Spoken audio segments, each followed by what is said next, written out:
Back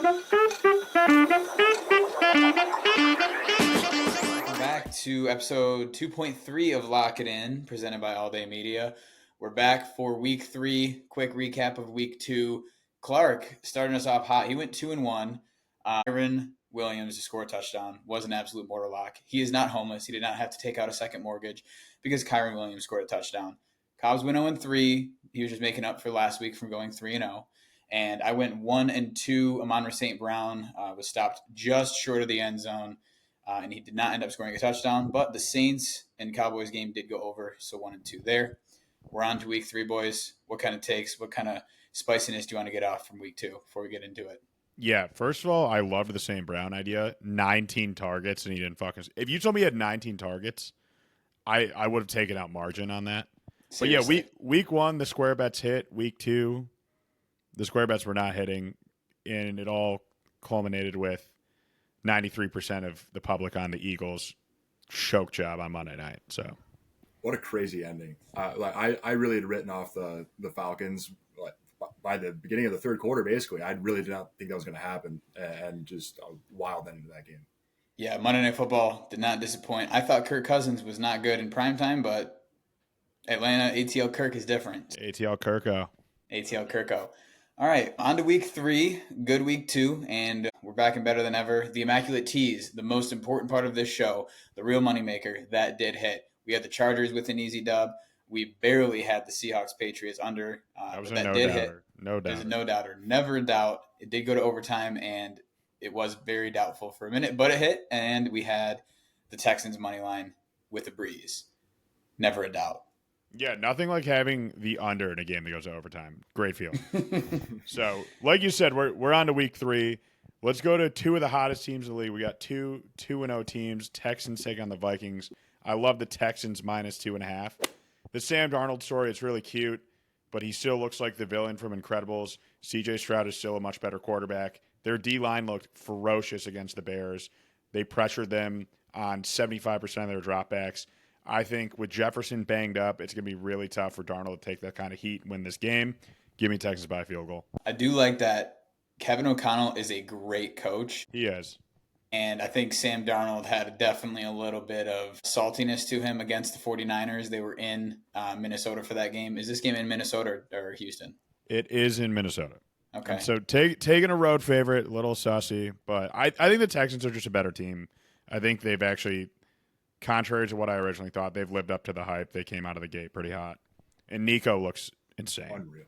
He looks unreal. I love Nico Collins. And that catch that he made with the when he grabbed it and just barely caught it. That's a man. Yeah. That's a man. Speaking of loving, I love Packers +3 at the Titans this week. It's scary putting your faith in Malik Willis, but I mean, Matt LaFleur is also a great coach, and he's really putting Malik Willis in situations where he can succeed. Their run game's firing on all cylinders. That Josh Jacobs acquisition looks to be paying off right now. And Will Levis has really done nothing but blow leads and become a meme for 2 straight weeks. I mean, you want to talk about a revenge game. Sam Darnold, the Niners, how about Malik Willis and the Titans? I mean, they did him way more dirty. I don't want to go that far about that. I don't either because we know what his job is. That game, I mean, it's literally just who is going to mess up more. And Matt LaFleur, to his credit, he just let Anthony Richardson make the mistakes last week, which is why Malik Willis was somehow able to pull out a win. But you're right, Clark. Those the 2 weeks of Will Levis, but those memes of him throwing those two, dude, he needs to take a sack. Like, it's okay to take a sack. He hates it. He just hates it so much. He wants to just give the ball to the other team. And then he's not even intentionally posing, but like the pictures of him are just hilarious. Dude, he takes worse care of the football than he took care of that Gia Duddy sex tape. Oh God. Nice. I mean, it's just, he just lets it fly out there, man. We love that, and we also love the under in the Ravens at Cowboys. So it's at 48.5, and I look at the board, and this is a pick where I would normally take the over because, high-scoring offense, indoors, Ravens, Cowboys. No, you fade yourself. You take the under. In every game, and it seems like this is probably the game of the week. Tom Brady is going to be, I don't know. Did anybody listen to Tom Brady this week? Was it bad? Yeah, he stinks. Okay. So Brady will be on the call. Give me the under 48.5. Yeah, I don't know if I'm going to touch the over-under in that game, but I am touching that game. and I'm going to lock it in with the Ravens -1.5 against the Cowboys. They've only started 0-2 once, and it's when they started 0-3. One time in the history of their 28-year franchise. It's not happening again. The Cowboys, they played Deshaun Watson's Browns. They played the Derek Carr Saints. They're not ready for Lamar Jackson, an angry Lamar Jackson at that. The Ravens, they're still Super Bowl contenders. They had a little get right a couple weeks with the defense. They're winning this game. It's only -1.5. I basically look at that as a pick 'em. They're not losing. I cannot believe they lost to the Raiders. You're telling me. But yeah, Survivor spoiler for sure. Yeah. You heard it here first. Cobbs is diddying that game. I'm locking in the Cardinals and the Lions over 52.5. Don't be afraid of the high total. It's the highest point total of the week. But like our esteemed president Joe Biden says, you got to keep the faith. This game's going to be a shootout, whether we like it or not. The Lions offense is going to be firing on all cylinders after losing a really tough one to the Bucs. I feel like Ben Johnson's going to be digging into his bag and scheme up some sicko double reverse JMO pass. He's going to do something crazy to get the juices flowing. And on the other side of the ball, the Arizona offense has just looked really fun. I mean, Kyler's getting loose. The MHJ coming out party was last week. And I feel like if Alex Anzalone isn't patrolling the middle, then T. McBee is really going to eat this week. On top of that, the Cardinals are averaging 41 points per dome. And, the Lions offense has really kind of been lagging the last couple of weeks, but it's a get-right spot for us. I think there's going to be a lot of points put up in this game. Yeah, Clark, I was initially going to take the under as my fade myself pick of the week because I just think that every game is going to be a shootout with the Lions and we're going to come out and pull it out. But for that reason, I want to take the under. After you told me before this that you had the over, I take it back. That game is going to be electric to watch. It has to be. It's in a dome. It might be open because it's in Arizona. It's going to be great weather. But I mean, everything that you said, 100%, over 52.5. The Cardinals put up how much by themselves? 41, I think, last week. Yeah, but they came out hot. I'm going to be devil's advocate. I think we might have a defense on our hands in Detroit. I'm going to say it. I know that's insane to say after last year. They held the Bucs under 200 yards last week. Hutch is just an animal. If they can contain Kyler, I think they can keep him kind of in that 20 to 23 point range, and that's going to make the over tough. I see that. Baker Mayfield is not as elusive as Kyler Murray. However, he is elusive, and Baker Mayfield is a competitor. For that reason, I'm locking in the Buccaneers -6.5 against the Broncos. I look Bo Nix. I don't know if you guys saw this. They asked him what happened on the interception. Yes, that was awesome. Said, I threw it to the other team. So he's a little fed up. I mean, he's a rookie, already given that smart-ass answer. I don't know. Denver, I've never been a huge fan of their offense. The Buccaneers look fucking fantastic. And Pat Surtain is going to be locking up either Mike Evans or Chris Godwin. Whichever one he's not locking up is going to go off. And it's in Tampa Bay. I think a lot of times Broncos use the mile high advantage to their advantage. But in Tampa, I like the Bucs -6.5. Yeah, they're going to be firing the cannons. I think they smoke them. I agree. Agreed there. All right. We love it. We're locking it in. Let's get Propalicious. Let's go with anytime touchdown scores. Clark, you hit last week. Cobbs, you did not with Scary Terry. Who do we got this week? All right. So I've been hearing a lot about these points per dome. It's a great stat. So we're going to New Orleans. I'm going to go with Chris Olave. He's gotten off to kind of a slow start if you had him in fantasy or prop betting. But a lot of that's due to game script. The Saints, no one's prediction, have come out putting up points. And they've just blown out both the Panthers and the Cowboys, surprisingly, in each of their first two games. So Olave hasn't really gotten that involved, but more involved last week, 6 targets, still at 81 yards. I think this week against the Eagles, it's going to be a good back and forth. I love your points per dome over. And that 45.5 points per dome for the Saints. Yeah, I see that hitting, and I see Olave being a contributor to that. So Chris Olave anytime TD. Not only that, but a general election year Derek Carr happens to put up his best seasons. He's put up his best quarterback rating and his highest touchdown total. So let's see it. In 2016 and the 2020.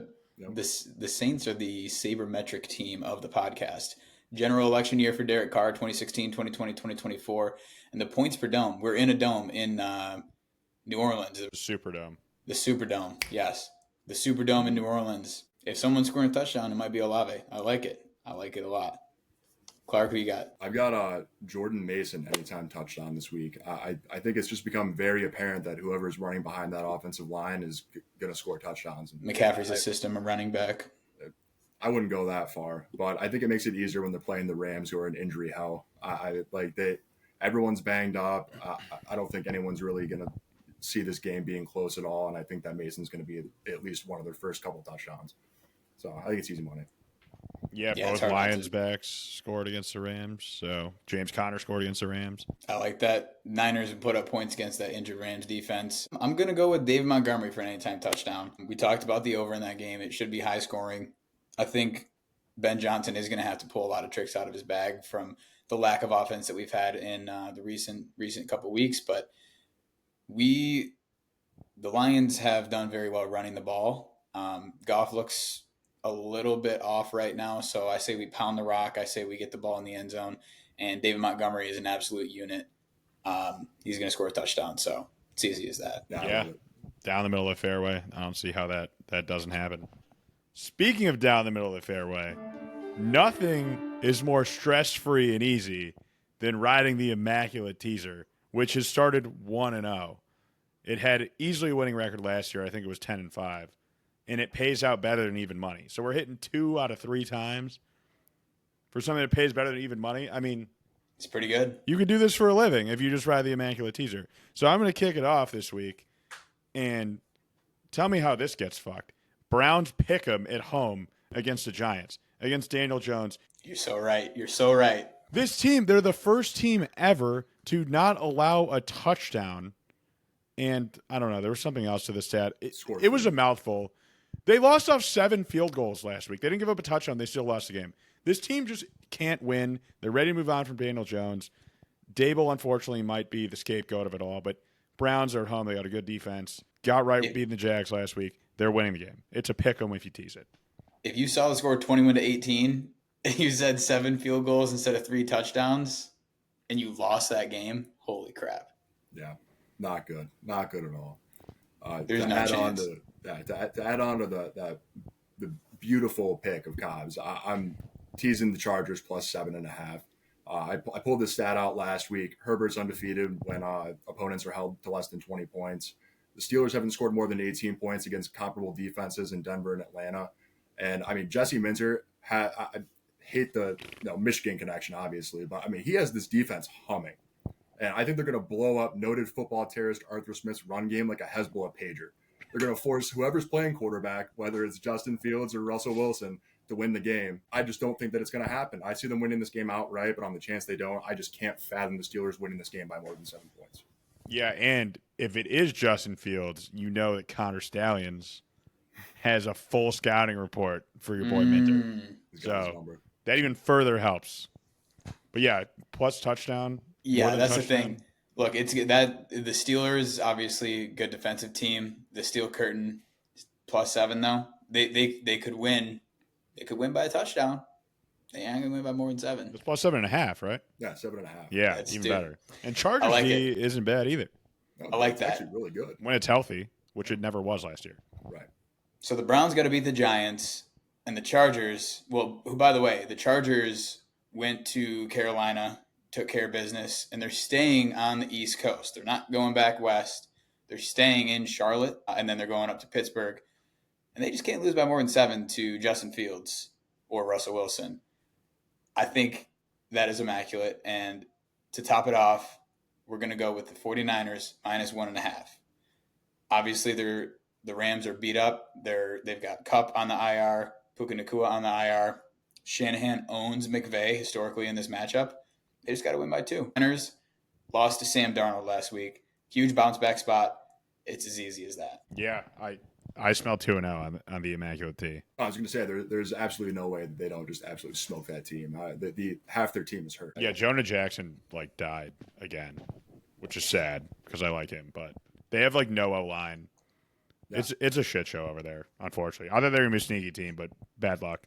Even their mascot just hit the IR. I saw on Twitter. I'm serious. Look it up. Interesting. I did not know that. What I do know is that if you tailed the immaculate teaser last week, you win up money. Okay? I think it's plus 1.5 units. Don't quote me on that. but you win up money if you tail the immaculate teaser. And if you tailed the immaculate teaser, you didn't tag us on Twitter. I don't know what that's about, at alldaymedia_ on X. Tag us if you tail it, and it would have hit. Somebody would have gotten $5 for free. So tag us on Twitter, follow us on YouTube, do all that good stuff. And yeah, thanks for coming to week 3. Boys, anything else? That's it. We're getting right this week. All right, getting right this week. Tail the immaculate teaser, tag us on Twitter, and we'll be back for week 4.